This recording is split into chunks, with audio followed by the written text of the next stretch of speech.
இன்றைக்கி அப்பா பற்றி பார்க்க போகிறோன்னு சொல்லியிருந்தோம் இல்லையா? அது என்ன அப்படின்னா, எனக்கு எங்கள் வீட்டில் நான் ஒரு பொண்ணு, 2 பசங்க.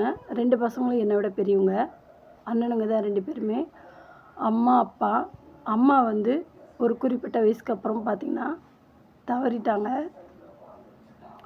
அம்மா தவறத்துக்கு முன்னாடி கொஞ்சம் மயங்கிக்கிட்டே அண்ணனை கூப்பிட்டாங்க, பெரிய அண்ணனை. அண்ணன் கிட்ட வந்த பிற்பாடு அண்ணன் கையில் என் கையை பிடிச்சி கொடுத்து, எனக்கு அப்புறம் பிள்ளைய நீ தான் பார்த்துக்கிறணும் அப்படின்னு சொல்லி அப்படியே அம்மா அப்படியே இறந்துட்டாங்க. அதுக்கப்புறம் பார்த்திங்கன்னா அண்ணன், அப்பா, சின்ன அண்ணன் அப்படின்ட்டு அண்ணன் 2 பேர், நான், எங்கள் 3 பேர்த்தையுமே எங்கள் அப்பா தான் வளர்த்தாங்க. அப்படி வளர்க்கும்போது எங்கள் அப்பா எவ்வளோ பெரிய கஷ்டத்தெல்லாம் அனுபவிச்சிருப்பாங்கன்னு நினச்சி பாருங்கள். ஒரு பொண்ணு ஒரு ஆண் இல்லாமல் எத்தனை குழந்தைங்களா இருந்தாலும் வளர்த்து ஆளாக்கிடுவாங்க. அதே ஒரு ஆண் ஒரு பெண் இல்லாமல் தான் குழந்தைங்கள வளர்க்குறதுங்கிறது அவ்வளோ பெரிய விஷயம் கிடையாது. இருந்தாலும் எங்கள் அப்பா அது ஒரு சவாலாக எடுத்துக்கிட்டு, இன்னொரு கல்யாணமும் தனக்குன்னு ஒரு துணையும் தேடிக்காமல் எங்களுக்காகவே வாழ்ந்தார்னா, அவரை மாதிரி மனுஷன் இந்த உலகத்தில் எங்கே தேடிட்டு போனாலும் கிடைக்கவே மாட்டாங்க. அப்பேற்பட்ட ஒரு நல்ல தகப்பன் எங்கள் 3 பேர்த்துக்குமே கிடைச்சாங்க. கிடைச்சது இல்லாமல் இது வரைக்கும் அம்மா தவறுனதுக்கப்புறம் எனக்கு எந்த நிமிஷமும் எந்த நொடியும் எனக்கு அம்மா ஞாபகம் வந்துடக்கூடாதுங்கிறதுக்காக எந்த ஒரு வேலையுமே வைக்க மாட்டாங்க. எப்பயுமே என்னைய விளையாட விடுவாங்க. வேலை வேலைக்கு சாப்பாடு கொடுத்து பார்த்துப்பாங்க. ஸ்கூலுக்கு அனுப்பிச்சி விடுவாங்க. இதை தான் செய்வாங்க. எனக்கு என்ன தேவையோ நான் கேட்காமலே எனக்கு ஒவ்வொரு தேவையுமே பூர்த்தி பண்ணிவிடுவாங்க. அதுக்கப்புறம் பார்த்திங்கன்னா, அவங்களுக்குள்ளே இருக்கிற கஷ்டத்தை இது வரைக்குமே அண்ணங்கிட்டேயோ சின்ன அண்ணங்கிட்டேயோ எனக்கிட்டேயோ ஷேர் பண்ணிக்கிட்டதே கிடையாது. எவ்வளோ கஷ்டமாக இருந்தாலும் விட்றா பார்த்துக்கலாம் அப்படிங்கிற மாதிரி அவர் எவ்வளோ கஷ்டத்தை அவருக்குள்ளே போட்டுட்டு என்னைய அண்ணனுங்களெல்லாம் நல்லபடியாக காப்பாற்றி எங்களையும் ஆளாக்கியிருக்காங்க. எங்கள் அப்பா எனக்கு கல்யாணம் பண்ணி கொடுக்குற வரைக்குமே இது வரைக்கும் ஒரு வீடு கூட்டுறதோ, ஒரு பாத்திரம் விளக்குறதோ, ஒரு துணி துவைக்கிறதோ, இல்லை ஒரு நல்லது கெட்டது எதுவுமே எனக்கு தெரியாது. சின்ன குழந்த மாதிரியே தான் இருந்திருக்கேன். கல்யாணம் கட்டி கொடுக்குற வரைக்குமே இது வரைக்குமே எனக்கு யார் நல்லவங்க, யார் கெட்டவங்க, யார்கிட்ட எப்படி பேசணும், எப்படி பழகணும், எப்படி போகணும், எப்படி இருக்கணும் அப்படின்றது எதுவுமே எனக்கு தெரியாது. ஏதோ பசங்கள வளர்த்து விட்டாங்களா, நானும் பசங்களாக வளர்ந்துட்டனே தவிர எந்த இடத்துல எப்படி நடந்துக்கிறணும், எப்படி போகணும் வரணும், யார்கிட்ட எப்படி பேசணும் அப்படிங்கிறது எதுவுமே எனக்கு தெரியாது. அப்பாவுக்கு முழுக்க என்னன்னா, அம்மா இறந்துட்டதுக்கு பிற்பாடு அம்மா ஞாபகம் எனக்கு வரக்கூடாது. அம்மா பற்றி நினச்சிட்டேன்னா எங்கே ஒரு நிமிஷம் நான் தடுமாறி அம்மா ஞாபகம் நான் அழுதுறோணுன்றதுக்காக ஒரு செகண்டில் ஒரு நிமிஷம் கூட அம்மா ஞாபகம் வராத அளவுக்கு என்னை எங்கள் அப்பா நல்லா பார்த்துக்கிட்டாங்க.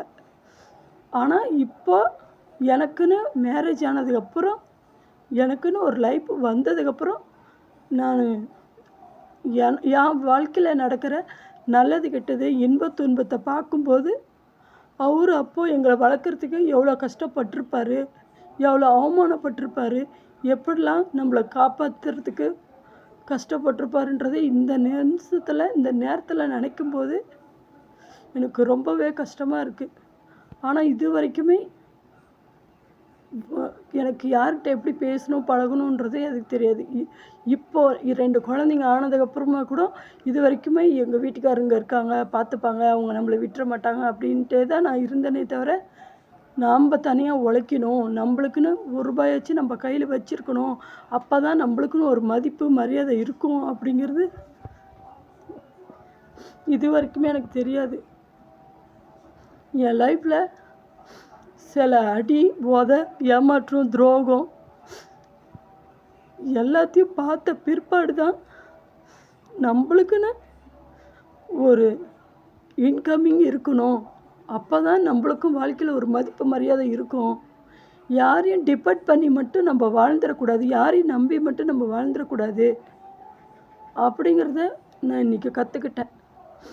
நான் யாரையுமே நம்பி வாழ்ந்தனே தவிர யாரையும் ஏமாற்றி நான் வாழ்ந்தது கிடையாது. எல்லாத்தையும் நம்புவேன், எல்லாத்துக்கும் என்னால் முடிஞ்ச அன்பை கொடுப்பேன். ஆனால் இது வரைக்கும் நான் யாரையும் ஏமாத்துனது கிடையாது. ஏமாத்தல்னா என்னன்னு எனக்கும் தெரியாது. நான் சில விஷயத்தில் ஏமாந்த பிற்பாடு தான் எனக்கே தெரியுது. அது யாரை நான் சொல்ல வரேன்றதை நீங்கள் தப்பாக எடுத்துக்காதீங்க. அது கணவனாக இருக்கலாம், இல்லை அண்ணன் தம்பிங்களாக இருக்கலாம், இல்லை நண்பனாக இருக்கலாம், இல்லை கூட பழகுனவங்களாக இருக்கலாம், இல்லை யாராக வேணாலும் இருக்கலாம். யாராக இருந்தாலும் அவங்கக்கிட்ட எப்படி நடந்துக்கணும், எப்படி பேசணும், போகணும், வரணும் அப்படிங்கிறது இது வரைக்கும் தெரியல. ஆனால் சில அடி உத பட்டதுக்கு பிற்பாடு தான் இன்னார்கிட்ட இப்படி நடந்துக்கணும், இன்னார்கிட்ட இப்படி பேசணும், இன்னார்கிட்ட இப்படி தான் இருக்கணும், இன்னார்கிட்ட இப்படி தான் கண்ட்ரோலாக இருக்கணும் அப்படின்றத கற்றுக்கிட்டேன். இன்றைக்கி எனக்குன்னு ஒரு இன்கமிங் இருக்கணுன்றதுக்காக தான் செல்லஞ்செல்லமாக எனக்கு இது வரைக்கும் கஷ்டத்தையே காட்டாத வளர்த்த அப்பா போன பிற்பாடு எனக்குன்னு மேரேஜ் ஆகி சில அடி உதப்பட்ட பிற்பாடு தான் எனக்குன்னு ஒரு இன்கமிங் இருந்தால் தான் எனக்குன்னு மரியாதை இருக்கும், எனக்குன்னு ஒரு தன்மானம் இருக்குன்றதை நான் இப்போ தான் உணர்ந்திருக்கேன். அந்த உணர்ந்ததுனால தான் கேவலப்பட்டாலும் பரவாயில்ல, அசிங்கப்பட்டாலும் பரவாயில்லன்னு சொல்லிட்டு நான் சின்னதாக ஒரு பெட்டி கடை ஆரம்பித்தேன். பெட்டி கடைனா அவ்வளோ பெருசாலாம் சொல்லிட முடியாது.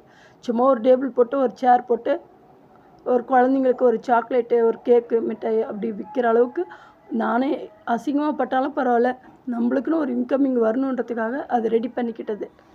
இன்றைக்கி அதுவும் ஒன்றும் சொல்கிறதுக்கெல்லாம் இல்லை. ஓரளவுக்கு எனக்கு போதுன்ற அளவுக்கு இன்கமிங் வருது. இருந்தாலும் அது வர்றதுக்கும் செலவுக்குமே தான் சரியாக இருக்குது.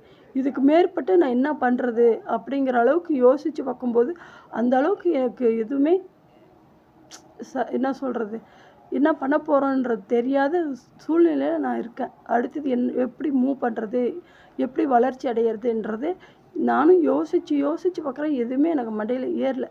ஒரு வேளை அன்றைக்கி அப்பா கஷ்டம்னா என்ன, நஷ்டம்னா என்ன, லாபம்னா என்ன, நட்டம்னா என்னன்னு சொல்லி கொடுத்துருந்தா இன்றைக்கி ஓரளவுக்கு டெவலப் ஆகிருப்பேன்.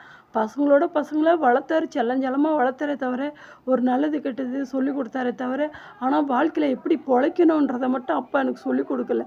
அந்த ஒரு தப்பு பண்ணனால இன்றைக்கி நான் ரொம்பவே வாழ்க்கையில் அடி மேலே அடிபட்டுட்டு அவமானத்து மேலே அவமானப்பட்டுட்டு தான் இருக்குன்னே தவிர எனக்குன்னு சப்போர்ட் பண்ணுறதுக்கு யாருமே கிடையாது. இன்றைக்கி இவ்வளோ அவமானப்பட்டாலும் ஒத்தையில் தான் நிற்கிறேன். ஏதோ உங்ககிட்ட ஷேர் பண்ணிக்கணும்னு தோணுச்சு. ஏதாச்சும் தப்பாக சொல்லியிருந்தா என்னை மன்னிச்சிருங்க.